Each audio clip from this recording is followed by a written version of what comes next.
भक्ताभीष्टवदं फलसु मनसा संसारबन्धं छितं मायातीतगुणां त्रयं विपतनो ब्रह्मादिभिः वन्दितं कञ्जाशङ्कलिताब्जपापदलने तस्यावने संस्थितं ध्यायेतं भवतारकं हरिहर श्रीयज्ञनारायणः।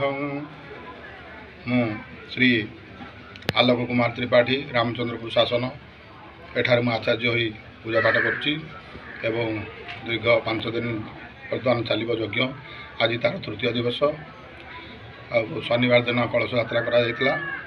ବହୁ ସଂଖ୍ୟାର ଲୋକ ଏଠି କଳସ ବୁଲାଇଥିଲେ ଏବଂ ସନ୍ଧ୍ୟାରେ ଆମର ସଂକୀର୍ତ୍ତନ କାର୍ଯ୍ୟକ୍ରମ ହେଉଛି ଏବଂ ପ୍ରସାଦ ସେବନ କରାଯାଉଛି। ଗତକାଲି ଆମର ଭାଗବତ ଗୀତାରେ ଆହୁତି କରାଯାଇଥିଲା। ଆଜି ଅଷ୍ଟାଧାୟୀ ଆହୁତି କରାଯିବ। ଆସନ୍ତାକାଲି ଚଣ୍ଡୀରେ ଆହୁତି କରାଯିବ ଏବଂ 12 ତାରିଖ ଦିନ ଆମର ପୂର୍ଣ୍ଣାହୁତିରେ ହାରାହାରି 10,000 ଲୋକ ଆମର ଏଠି ଯୋଗଦାନ କରୁଛନ୍ତି। ସମସ୍ତଙ୍କ ପାଇଁ ପ୍ରସାଦ ବ୍ୟବସ୍ଥା କରାଯାଇଛି। ଗାଁର ଆଖାପାଖି ପିଲାମାନେ ବହୁତ ସହଯୋଗ କରୁଛନ୍ତି। ସମସ୍ତଙ୍କର ସହଯୋଗରେ ଏଠି ଆମର ଯଜ୍ଞ ଚାଲିଛି, ସୁଚାରୁରୂପେ ଚାଲିଛି। କମିଟି ସମସ୍ତଙ୍କ ସହଯୋଗ ବହୁତ ଅଛନ୍ତି। ଆଉ ଆମର ଭରତ ସାର୍, ନୀଳ ମହାପାତ୍ର ଇଏ ମୁଖ୍ୟତଃ ସେମାନେ ସହଯୋଗ କରୁଛନ୍ତି ଏବଂ ଗାଁର ଆଉ ଅନ୍ୟମାନେ ସବୁ ଯେଉଁମାନେ ଅଛନ୍ତି ସେମାନଙ୍କର କିଛି ସହଯୋଗ ରହୁଛି। ସମସ୍ତ ପ୍ରାୟ ସହଯୋଗରେ ଆମର ଏଇ କମିଟି ଭଲ ସୁଚାରୁରୂପେ ପରିଚାଳନା କରୁଛନ୍ତି। ओम सर्व मंगल मांगल्ये शिवे सर्वार्थ साधिके शरणे त्र्यंबके गौरी नारायणी नमस्ते। श्री नीलकंठेश्वरंकर विश्व शांति महायज्ञ चली। आज हूँ यज्ञर तृतीय दिवस। आउ 2 दिन मध्य यज्ञ आहुति दिज्व। यज्ञ कौन कौन हुए? यज्ञ 7 दिन व्यापी पंचकुंडीय यज्ञ। प्रथमे अंकुरारोपण हुए, तापर दिन देवतावरण कराए, तापर दिन जल यात्रा। गोपालपुर प्रत्येक साही गली कंदी ठाकुर परिभ्रमण करती और ग्राम समस्त देवादेवी की निमंत्रण कराए और से यज्ञ मंडप को आसती। तापर यज्ञ आरंभ कराए। आउ यज्ञ 7 दिन व्यापी आरंभ हुए। पूर्णाहुति दिन हरिहाटर व्यवस्था हुए। प्राय पाखापाखि 20,000 लोक अन्न व्यंजन भोजन करी जाइथांती। वर्ष को मिसई 25 वर्ष हो सारा यज्ञ। ईश्वर इच्छा कौन से कथा जहाँ से ही जानी। देखा जाऊ ये अनुष्ठान को आग को चल नवा दायित्व तांकर इच्छा ही तो सब कथा होची। ग्रामवासी जेहेतु नीलकंठेश्वर यज्ञ, नीलकंठेश्वर होती अंचल आराध्य, तेणु ए ग्रामवासी मानकर साहाय्य सहयोग बलवत्तर रोचे। 100% भाव में समस्ते स्वेच्छाकृत भाव में आसी साहाय्य सहयोग करुँच। आज पर्यंत से किसी हेला ना चली देखा जाऊ जहाँ ईश्वर इच्छा। यज्ञ नारायणाय नमः। आमर दीर्घ व्यापी एठार आमर यज्ञ अनुष्ठान चली। नीलकंठेश्वर पीठ में विश्वशांति महायज्ञर प्राय 75 वर्ष हो। 12 जन ब्राह्मण निमंत्रण होती और समस्ते कि चंडी करती कि अभिषेक करती, आचार्य प्रचारक एम सब रही आमर यज्ञ कार्यटा सुरुखुरी ये चले। निरंजन महापात्र, गोपालपुर रणपुर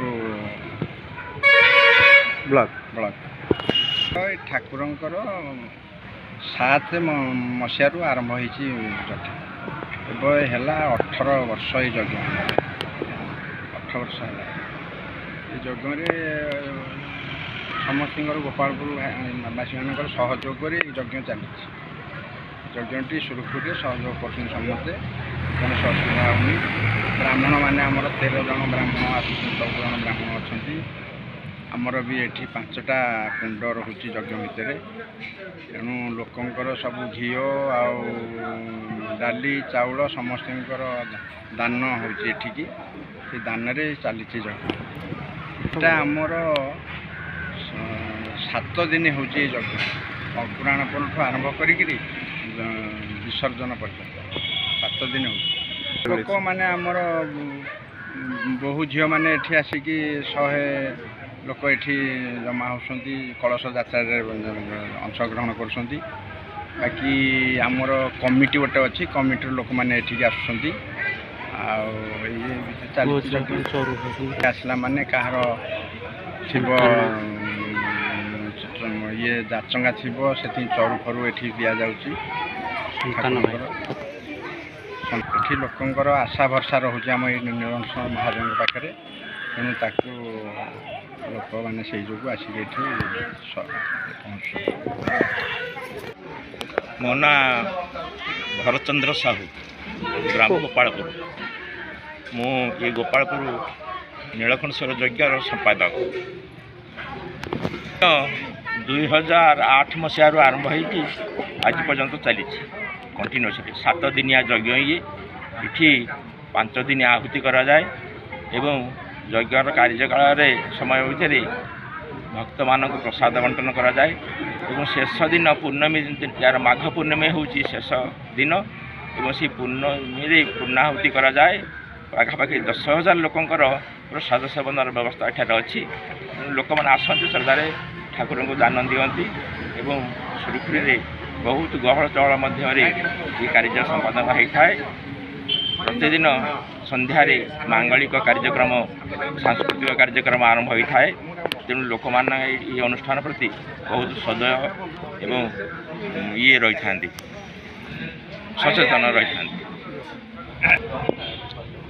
अच्युतानंद साहू कौ गाँ गोपालपुर कालीपद आपण कौन बर्तमान ये नीलकंठ को महायज्ञ 2008 मसीह